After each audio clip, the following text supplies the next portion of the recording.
When we last left off, the US had just half-heartedly defeated Mexico in the Mexican War and was failing to build railroads, thus leading up to its later failures. Before we go back, let's turn our gaze north, to see how our neighbor to the north, Canada, is taking this timeline.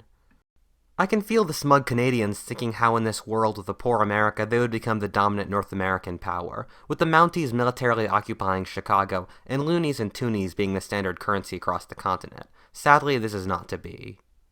Firstly, and this will be really painful for Canadian nationalists, English-speaking Canada was created by Americans. Ontario was settled by American loyalists who fled north after the Revolution. They came mainly from the middle colonies like Pennsylvania, New Jersey, and New York. This is why southern Ontario is a culture so much like that of the Mid-Atlantic or Midwest. So if America was a screwed-up nation, Canada would be made in that image. This Canada, founded by Americans, would be just as class-divided and undemocratic as the nation it came from. Secondly, if the British were so heavy-handed in their colonization of America, chances are very good they would do the same thing in Canada. Canada would be an export economy dominated by sending raw materials to Britain in exchange for produced goods. This brings up the interesting question of New Zealand and Australia. Would the British Empire in the 19th century be as heavy-handed and oppressive as it was in the 18th and 17th centuries? Would Australia and New Zealand end up as messed up as America and Canada? I honestly don't know the answer to this. I can't project British policy that far into the future.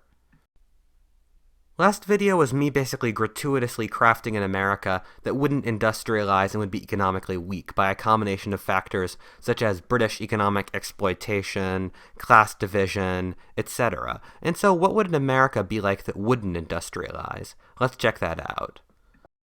This lack of industrialization would mean that the North would remain weak in American history. The Great Lakes and New England would remain the far north extreme of America, with the cold climate discouraging development. The heart of America would be in the South, where wealthy slave plantations would dominate and export crops like tobacco, sugar, and cotton to Europe. Southern aristocrats would dominate this timeline's America.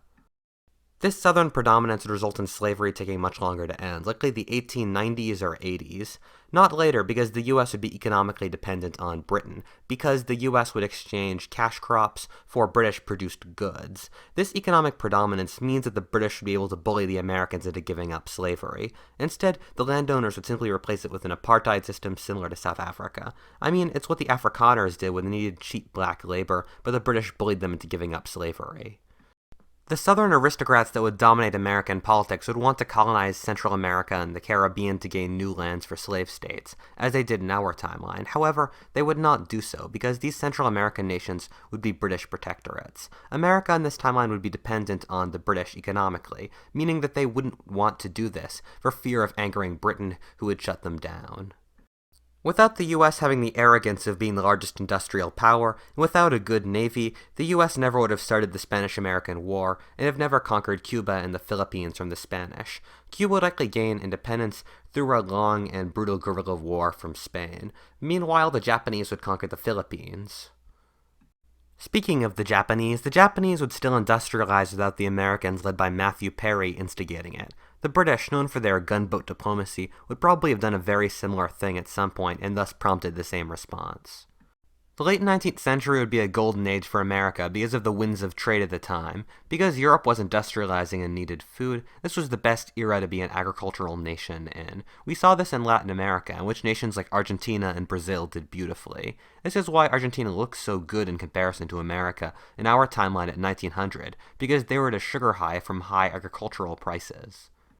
This would also be an era of a huge amount of immigration. The growth of the US economy would result in there being a need for more population. This is also what happened in Latin America in our timeline, with both Brazil and Argentina taking in huge amounts. This is also what happened in American history as well, in our timeline.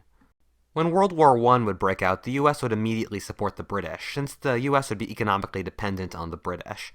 This wouldn't do Britain much good, because the US wouldn't really have much to offer in the ways of industry. However, it would mean that World War I wouldn't be that different, with the war having the same effect, with the Kaiser losing. World War I would crush the US economy in the same way it crushed Latin America's. The lowering of the standard of living and collapse of the global system meant that agricultural prices collapsed, thus breaking the back of these nations. In our timeline, America was both an agricultural and industrial power. being able to rely on one when the other failed. This allowed the United States to succeed in almost every economic crisis. It fell out of the trap of nations that were too industrial, like Germany and Britain, that starved in wars, or too agricultural, like Argentina and Brazil. The economies that were purely agricultural did terribly in the 20th century. They saw their economies collapse after World War I, followed by no recovery during World War II, and general stagnation for the rest of the century. Argentina went from one of the wealthiest nations on Earth to having enormous permanent slums outside their major cities. This would be the fate of America in this timeline. Without America to revive and manage the world economy after World War I, the 20s would be a massive economic slump for the world. There would be no country with a functioning economy to buy all the debt after World War I, and so the value of the world economy would collapse. The Great Depression would last a whole 10 years longer. The start of World War II wouldn't be that different. Hitler and friends would still rise to power, and they would still wage war against the rest of the world. Like in the last war, America, being economically dependent on Britain, would join that war effort when Britain would. Alternatively, without the US holding the Philippines, the Japanese wouldn't have to do the Pearl Harbor offensive. However, America's relations with Britain would result in the Americans still fighting the Japanese. In Europe, World War II would turn into a stalemate, as an unindustrialized America wouldn't be able to win the Battle of the Atlantic, maintain the massive bombing campaign that crippled German industry, and give the Allies some vast amount of Lend-Lease industry. This would mean that the Allies would never have been able to get back onto the continent in World War II, and without American aid, the Russian front would have ground to a stalemate, with neither side able to defeat the other. Around 1950, the two powers would sign a treaty, likely creating a border giving Germany the Baltic states and what used to be Poland, restoring Russia's borders to what they were before World War II. The Allies would have still launched the North Africa offensive, reconquering that but not having the industry to invade continental Europe itself. They would sign a peace treaty with Nazi Germany. The Russians and Germans would hate each other, keeping large armies on the other's border, and this would likely be a very contentious flashpoint, like that between Pakistan and India in our world. The Pacific War was almost entirely won by the Americans, meaning a weaker, unindustrialized America wouldn't be able to defeat Japan. Japan would become the major Asian power, ruling a region stretching from Manchuria to New Guinea. Also, an unindustrialized America wouldn't be able to develop the atom bomb that finally ended the war in our timeline. The Japanese wouldn't be able to conquer all of China simply due to its size and population. They would sign a treaty at some point in the 50s giving them the eastern third of China. With the Soviets the only other nation that could reach them, the Chinese Communist Party would still dominate and free China.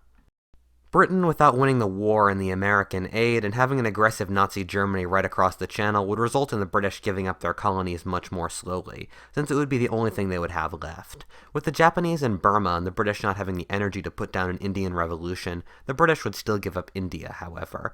They would put much more fight into the African colonies. In our timeline, the sheer wealth of America created dissatisfaction about empire in Britain, since the Americans were much wealthier and didn't have colonies, and it showed another way of doing things. In this one, the British hold on tight because they know that without their colonies, they would be a nation of little importance.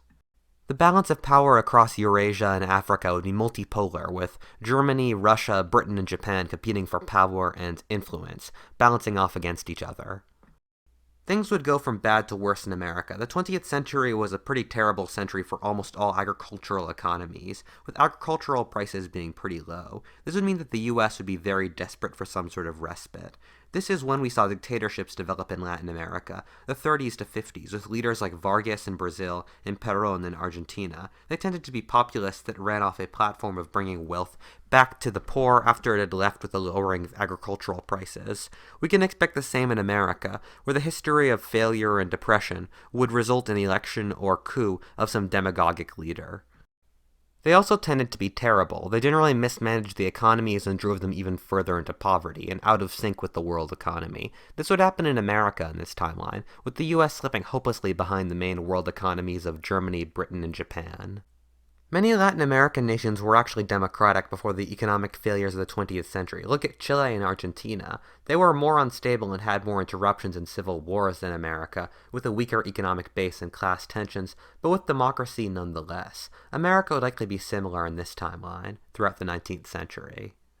With economic failure, Southern gentlemen running politics, and a later end of slavery, racial tensions would be far worse in this timeline's America. With slavery ending later, segregation, or this timeline's version of apartheid, would take much longer to end. The bad economy would result in many unemployed, angry black youths that would make the Black Panthers much worse. Expect racial black revolts in the South, which without a strong central government would fizzle across decades without being defeated, kind of like FARC in Colombia or the Shining Path in Peru. In Latin America, the dictatorships were almost entirely right-wing, and with enormous class tensions, this resulted in a left-wing communist counter-movement that was based off the dispossessed peasantry. They only rarely got into power in our timeline, with the Americans always supporting the right-wingers against them and tipping the balance. We would see this in America in this timeline, with the peasants supporting left-wing communist insurgents against the other peasants and aristocrats supporting the right-wing dictatorship. America would likely have several coups and civil wars between these groups, with the Black Panthers making things even more fun.